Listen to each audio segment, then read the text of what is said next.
நண்பர்களே வணக்கம். இன்றைக்கி பார்த்திங்கன்னா ஒரு முக்கியமான ஒரு பதிவு தான் நம்ம பேசலான் இருக்கிறோம். இன்றைக்கி பார்த்திங்கன்னா நம்மளுடைய பாரம்பரியம் பார்த்திங்கன்னா பல வகைகளில் பல நபர்களால் அது அழிக்கப்பட்டுக்கிட்டே வருது. பாரம்பரியம்னா எல்லாமே, உணவுலேருந்து கல்வியிலேருந்து நம்மளுடைய தற்காப்பு கலைகள்லேருந்து மருத்துவத்துலேருந்து ஜோதிடத்துலேருந்து ஆன்மீகத்துலேருந்து எல்லாமே பார்த்திங்கன்னா ஏதோ ஒரு வகையில் பின்னடைவை பார்த்துக்கிட்டே தான் இருக்குது. ஆன்மீகம்னா இன்றைக்கி நிறைய பேர் கோயிலுக்கெல்லாம் போகிறாங்க, எல்லாம் வந்துக்கிட்டு இருக்கிறாங்க. பட் உண்மையான விஷயங்கள் என்ன அப்படிங்கிறது ஒரு மாதிரி பின்னடைவாகவே போயிட்டுருக்கு. அதெல்லாம் நம்ம மீட்டு எடுத்துகிட்டு வரணும் அப்படிங்கக்கூடிய ஒரு எண்ணத்தில் தான் நம்ம இந்த சகஸ்ரா ஃபவுண்டேஷனை ஆரம்பித்தது.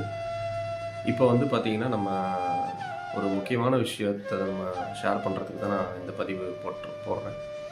என்ன அப்படின்னு பார்த்தீங்கன்னா, அந்த காலத்துலேருந்தே பார்த்திங்கன்னா மருத்துவமும் ஜோதிடம் ஆன்மீகமும் பார்த்திங்கன்னா வேறு வேறாக பிரிக்கப்பட்டதாக இல்லை.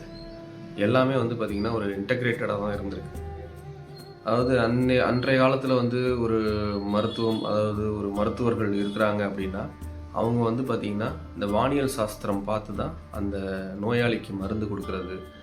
இந்த கிரக சூழ்நிலைகள், இன்றைக்கி இருக்கக்கூடிய சூழல், வானியல் சாஸ்திரம், கிரகத்தோடைய சூழ்நிலைகள் இவருடைய உடலுக்கு எந்த அளவுக்கு சப்போர்ட் பண்ணுது, என்ன மாதிரியான நோய்களை கொடுக்கறதுக்கான வாய்ப்புகள் இருக்குது, அந்த சிம்டம்ஸ் இவர் உடம்புக்கு இருக்கா, இதுக்கு ஏற்ற மருந்து இது, இந்த மருந்து கொடுக்கறதுக்கு தேவையான கால சூழ்நிலை இப்போ இருக்குதா அப்படிங்கிறதெல்லாம் செக் பண்ணி பார்த்து இவ்வளோத்தையும் பார்த்து தான் அன்றைய காலத்தில் மருத்துவர்கள் தங்களுடைய மருத்துவத்துறைய பணிகளை செஞ்சிட்டு இருந்தாங்க. பட் இன்றைக்கி அப்படி கிடையாது.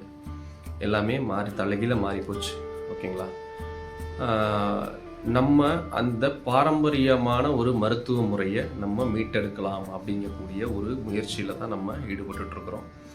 அதுலேயும் மெயினாக பார்த்திங்கன்னா இன்றைக்கி இருக்கக்கூடிய சூழலில் நம்ம ஒரு மருத்துவ முறை, பாரம்பரிய மருத்துவ முறை, வர்மம், அக்குபஞ்சர், பாத அழுத்த சிகிச்சை, இது மாதிரி ஒரு சிகிச்சைகளை நம்ம செஞ்சுக்கிட்டு இருக்கிறோம். மேலும் பார்த்திங்கன்னா லைஃப் ஸ்டைல் கவுன்சிலிங் அப்படின்னு நம்ம சொல்லக்கூடிய இந்த வாழ்வியல் முறையை நம்ம இங்கே சொல்லி கொடுத்துட்ருக்குறோம். ஏன்னா இன்றைக்கி நிறைய பேருக்கு இந்த வாழ்க்கைனா என்னன்னு புரிகிறது கிடையாது. இன்றைக்கி இருக்கிற சூழலில் ஸ்ட்ரெஸ்ஸு ஒரு பெரிய ஒரு விஷயமாக மக்கள்கிட்ட இருக்குது. ஏன் ஸ்ட்ரெஸ் ஆகிறோம் அப்படிங்கக்கூடிய அந்த ஒரு சீக்ரெட்லாம் தெரிஞ்சுக்கிறதுக்கு நம்ம அது மாதிரியான ஒரு கவுன்சிலிங்ஸை நிறையா கொடுத்துட்ருக்கோம். காமன் கவுன்சிலிங், இது ஒரு இண்டிவிஜுவலாக ஒரு ஆளை உட்கார வச்சு பேசுகிறதெல்லாம் கிடையாது. மொத்தமாக நம்ம இந்த கவுன்சிலிங் கொடுத்துட்ருக்குறோம். அதே மாதிரி பார்த்திங்கன்னா ப்ளஸ் ஸ்பிரிச்சுவல் கைடன்ஸு. இந்த கவுன்சிலிங் இன்றைக்கி நம்ம வாழ்க்கையில் ஏதோ ஒன்று இருக்கிறத விட்டுட்டு பறக்கிறதுக்கு ஆசைப்பட்றோம் அப்படிங்கிற மாதிரி எல்லார் வாழ்க்கையும் இன்றைக்கி அப்படி தான் போயிட்டுருக்கு. சில பேருக்கு பார்த்திங்கன்னா அந்த இருக்கிறதையே பார்த்திங்கன்னா நம்ம தக்க வச்சுக்கிறது எப்படின்னு புரியல. ப்ளஸ் நிறைய இது மாதிரி ப்ராப்ளம்ஸ் எல்லாம் எல்லாருடைய வாழ்க்கையிலையும் போயிட்டுருக்கு. அதுக்கெல்லாம் நம்ம ஒரு கைட்லைன் கொடுத்துட்ருக்குறோம். ப்ளஸ் பார்த்திங்கன்னா அதை ஸ்பிரிச்சுவல், ஒரு ஆன்மீக ரீதியாக அதை எப்படி அணுகிறது, அதை எப்படி நமக்கு சாதகமாக சக்ஸஸ்ஃபுல்லாக முடிச்சுக்கிறது, இது நமக்கு செட் ஆகுமா ஆகாதா, நம்ம இதுக்கு தகுதியான நபர்களா, ஓகேங்களா? அதாவது இன்றைக்கி நம்மளுடைய தகுதிக்கு ஒரு வண்டி வாங்கணும்னு ஆசைப்படலாம். ஒரு ஃபார் எக்ஸாம்பிள், ஒரு நபர் ஒரு நடுத்தர குடும்பத்தில் இருக்கவங்க ஒரு வண்டி வாங்கணும்னு ஆசைப்படலாம், இல்லை அதிகபட்சம் ஒரு கார் வாங்கணும்னு ஆசைப்படலாம், ஓகேங்களா? ஒரு ஹெலிகாப்டர் வாங்கணும் அப்படின்னு ஆசைப்படுறது ஒரு டூ மச். ஸோ அது மாதிரி பார்த்திங்கன்னா இன்றைக்கெல்லாம் நிறைய பேர் பார்த்திங்கன்னா இருக்கிறத விட்டுட்டு பறக்கிற, அதாவது இதுன்னு சொல்கிறது, ஓகேங்களா? நம்மளால் எது முடியும், நம்ம எந்த வேலைக்கு சூட்டபிளான ஆள் இப்படிங்கக்கூடியதெல்லாம் நமக்கே புரியறதில்ல. ஸோ இது மாதிரி நம்ம யாருன்னு தெரிஞ்சுக்கிறதுக்கே பார்த்திங்கன்னா நம்மளுடைய கைட்லைன்ஸ் ரொம்ப யூஸ்ஃபுல்லாக இருக்கும். ஸோ இதுதான் நம்ம இன்றைக்கி பண்ணிகிட்ருக்குறோம். ஸோ மருத்துவத்தையும் ஒரு வானியல் சாஸ்திரம் என்று சொல்லக்கூடிய ஜோதிடத்தையும் ப்ளஸ் பார்த்திங்கன்னா லைஃப் ஸ்டைல் கவுன்சிலிங் அப்படின்னு சொல்லக்கூடிய ஒரு விஷயத்தையும் அதோட மெர்ஜ் பண்ணி ஸ்பிரிச்சுவல் கைடன்ஸ், இதுதான் நம்மளுடைய சகஸ்ரா ஃபவுண்டேஷனில் கொடுத்துட்ருக்குறோம்.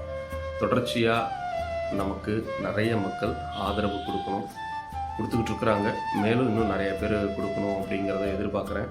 ஏன்னா இந்த ஒரு விஷயத்தை நம்ம வெளில கொண்டு போகிறது மூலமாக பல பேருடைய வாழ்க்கையில் பெரிய பெரிய மாற்றங்களை உருவாக்க முடியும் அப்படிங்கக்கூடியது என்னுடைய நம்பிக்கை. இதில் நிறைய பேர் மாறி இருக்கிறாங்க, மாறின நபர்கள் பக்கத்திலே இருக்கிறாங்க, என் கூடவே இருக்கிறாங்க. ஸோ இதில் நிறைய பேருக்கு மாற்றம் ஏற்பட்டிருக்கு. நானும் அதில் நிறைய பலன்களை அனுபவிச்சிருக்கிறேன். இதை வந்து என்னை சார்ந்த மக்கள் எல்லாரும் பலன் அடையணும் அப்படிங்கக்கூடியது என்னுடைய விருப்பம். ஆகையினால் இதை எந்த அளவுக்கு பெருசாக எடுத்துகிட்டு போகிறது அப்படிங்கக்கூடியது உங்கள் கையில் தான் இருக்குது. கடந்த ஒரு 15 வருஷமாக இது சம்மந்தமான தேடுதலில் தான் நான் இருக்கிறேன். ஸோ எனக்கு கிடைச்ச அத்தனை விஷயத்தையும் இதில் நான் சேர்த்துக்கிட்ட அறிவையும் நாலேஜெல்லாம் எந்த ஒளிவு மறைவு இல்லாமல் உங்கள்கிட்ட பகிர்றதுக்கு நான் தயாராக இருக்கிறேன். ஸோ இந்த வாய்ப்புகளை உருவாக்கி கொடுக்கக்கூடிய அந்த இறைவன்கிட்ட நான் ரொம்ப மனமார்ந்த நன்றிகளை தெரிவிச்சுக்கிறேன். இதை கட்டாயம் நீங்கள்லாம் பயன்படுத்திக்கணும் அப்படிங்கக்கூடியது என்னுடைய விருப்பம். மிக்க நன்றி.